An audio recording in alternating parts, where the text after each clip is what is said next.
Reflexão bíblica. Segunda carta de Paulo a Timóteo. Capítulo 1. 2 Timóteo 1. Paulo saúda Timóteo e expressa gratidão por sua fé genuína e pela influência piedosa de sua família. Ele exorta Timóteo a reavivar o dom de Deus e a não se envergonhar do testemunho de Cristo, mas a perseverar na fé e no amor. A herança da fé. Em 2 Timóteo 1, veremos que Paulo expressará grande alegria pela vida de seu filho na fé, Timóteo. Ele destacará a fé consistente do jovem e como ele deveria perseverar em servir a Cristo, sem hesitar. Nos mostrará como o Espírito nos conduz em vitória, triunfo e energia para anunciar o Evangelho. Paulo incentivará a seguir nesta linha. Embora reconheça que ele enfrentará muitas lutas, o apóstolo mostrará como se sente honrado em anunciar o Evangelho e convida o jovem a fazer o mesmo. Contexto histórico. A segunda epístola de Paulo a Timóteo dá ênfase ao poder que advém de termos um testemunho de Jesus. Também contém uma profecia sobre os tempos trabalhosos que aconteceriam tanto na época de Paulo e Timóteo como nos últimos dias. Para ajudar Timóteo com os problemas, Paulo o incentivou a confiar na palavra e nos líderes, na verdadeira doutrina. Acompanhe a seguir o estudo de todos os versículos de 2 Timóteo 1. Apóstolos de Cristo. Versículos 1 e 2. Paulo, apóstolo de Jesus Cristo, pela vontade de Deus, segundo a promessa da vida que está em Cristo Jesus. A Timóteo, meu amado filho, graça, misericórdia e paz, da parte de Deus o Pai, e da de Cristo Jesus nosso Senhor. À espera da morte, Paulo escreveu lembrando Timóteo que o propósito de seu apostolado tinha sido anunciar o Evangelho, a promessa da vida. Herança de fé. Versículos 3 ao 5. Dou graças a Deus, a quem sirvo desde os meus antepassados com uma consciência pura, porque sem cessar faço menção de ti nas minhas orações, noite e dia. Desejando muito ver-te, lembrando-me das tuas lágrimas, para me encher de alegria. Trazendo à memória a fé não fingida que há em ti, a qual habitou primeiro em tua avó Lóide e em tua mãe Eunice, e estou convencido de que também habita em ti. Tanto Paulo como Timóteo tinham uma herança de fé. Ao dizer que orava por Timóteo continuamente, noite e dia, o apóstolo usou uma expressão comum para oração contínua. Timóteo estava em sua mente e em suas orações o dia inteiro. Dom de Deus. Versículo 6. Por este motivo, te lembro que despertes o dom de Deus, que está em ti pela imposição das minhas mãos. A expressão, que desperte o dom de Deus que está em ti, não significa que Timóteo tinha deixado o fogo apagar. Paulo estava chamando Timóteo à ação, a fim de que a preguiça não se instalasse. Sobre o dom de Deus, ver nota em 1 Timóteo 4 verso 14. Imposição das mãos provavelmente se refere à ordenação de Timóteo, 1 Timóteo 4 verso 14. Esta passagem focaliza a participação de Paulo neste evento, ao passo que 1 Timóteo 4 verso 14 foca o envolvimento de todo o grupo de anciãos. Poder, amor e sanidade. Versículos 7 e 8. Deus não nos deu o espírito de medo, mas de poder, e de amor, e de uma mente sã. Portanto, não te envergonhes do testemunho de nosso Senhor, nem de mim, que sou prisioneiro seu, antes participa das aflições do Evangelho segundo o poder de Deus. Provavelmente, Espírito, se refere ao Espírito Santo nessa perícope. A palavra grega traduzida como medo é usada na literatura extrabíblica para indicar a pessoa que fugia da batalha. Medo é um termo forte. A marca do Espírito Santo é a coragem, e não o medo. Provérbios 28 verso 1. Santa vocação. Versículos 9 ao 11. Que nos salvou e nos chamou com uma santa vocação, não segundo as nossas obras, mas segundo o seu próprio propósito e graça que nos foi dada em Cristo Jesus, antes do começo do mundo. E que agora se faz manifesto, pela aparição de nosso Salvador Jesus Cristo, o qual aboliu a morte e trouxe a vida e a imortalidade à luz por meio do Evangelho. Para o que fui constituído pregador, e apóstolo, e doutor dos gentios.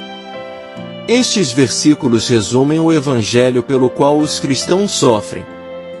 São um lembrete do poder de Deus em quem confiamos.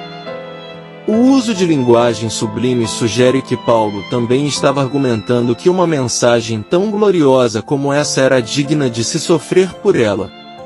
Sei em quem tenho crido. Versículos 12 e 13. Por cuja causa sofro também estas coisas, mas não me envergonho, porque eu sei em quem tenho crido e estou convencido de que Ele é poderoso para guardar o que tenho confiado nele até aquele dia. Conserva o modelo das sãs palavras que de mim tens ouvido, na fé e no amor que há em Cristo Jesus. A expressão, sofro também estas coisas, se refere à prisão de Paulo e à sua morte iminente. Ele estava confiante de que Deus iria proteger, ou o Evangelho, o que me foi confiado, ou sua própria alma, o que tenho confiado, literal, minha confiança. De qualquer forma, era essa confiança em Deus que não permitia que Paulo fosse envergonhado, não me envergonho. Sua coragem não provinha de confiança em si mesmo, mas em Deus. O Evangelho. Versículo 14. Guarda aquilo que a ti foi confiado pelo Espírito Santo que habita em nós. Aquilo que a ti foi confiado, era o Evangelho. Todos se apartaram de mim na Ásia. Versículo 15. Bem sabes isto, que todos os que estão na Ásia se apartaram de mim, entre os quais estão Figelo e Hermógenes. Ásia é o nome da província romana em que ficava a cidade de Éfeso. Pessoas importantes poderiam ter ajudado Paulo, mas não o fizeram. Pouco se sabe sobre Figelo e Hermógenes. Isso ressalta a situação fria e deserta em que Paulo se encontrava. Talvez este seja o motivo pelo qual Timóteo, o leal, era uma fonte de alegria tão grande para Paulo naquele momento. A lealdade de Onesíforo. Versículos 16 a 18. O Senhor conceda misericórdia à casa de Onesíforo, porque muitas vezes me revigorou e não se envergonhou da minha cadeia. Mas quando esteve em Roma, me procurou diligentemente e me achou. O Senhor lhe conceda que ache misericórdia diante do Senhor naquele dia. E, quantas coisas ele ministrou a mim em Éfeso, tu sabes muito bem. Onesíforo também foi um exemplo de lealdade, em contraste com aqueles que abandonaram Paulo. O verso 18 expressa o desejo do apóstolo de que Onesíforo perseverasse, prosseguindo na fé e não sendo desviado pelos falsos caminhos de outros. 5 importantes lições que podemos aprender em 2 Timóteo 1. Fé e gratitude. Paulo exorta Timóteo a manter a fé genuína que herdou de sua mãe e avó. Isso nos lembra da importância de sermos gratos pela herança espiritual que recebemos e de preservarmos a fé com zelo. Poder e disciplina. Paulo incentiva Timóteo a não se envergonhar do testemunho de Cristo e a manter-se firme, mesmo em meio à adversidade. Isso nos ensina sobre o poder que vem de Deus para superar o medo e a importância da disciplina espiritual. Salvação e chamado. Paulo lembra a Timóteo que Deus nos salvou e nos chamou para uma vida santa, não por nossos próprios méritos, mas de acordo com seu propósito e graça. Isso nos leva a refletir sobre nossa vocação cristã e a viver em conformidade com o plano de Deus para nossas vidas.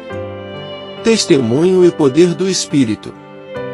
O apóstolo enfatiza que Deus nos deu um espírito de poder, amor e autodisciplina, não de timidez. Isso nos lembra da importância de testemunharmos com coragem e confiança, confiando no poder do Espírito Santo que habita em nós. Segurança em Cristo. Paulo encoraja Timóteo a confiar na verdade do Evangelho e a depositar sua confiança em Cristo, que é capaz de guardar o que lhe foi confiado até o dia da redenção. Isso nos leva a encontrar segurança e esperança na obra salvífica de Jesus Cristo. Conclusão. Paulo continua a orientar seu filho na fé quanto a tudo aquilo que viria de suceder em sua caminhada com Cristo. Já foram tantos e tantos assuntos, mas sempre que pode, Paulo admira e elogia a fé de Timóteo, que tão jovem, já lidera uma igreja tão importante como a de Éfeso. Os dois são muito amigos e o jovem tem em Paulo um exemplo de pai, líder, pastor, amigo e servo. Paulo fala de muitos assuntos, da herança da fé, do que Deus deu a eles como dons, e isso também serve hoje, para nós.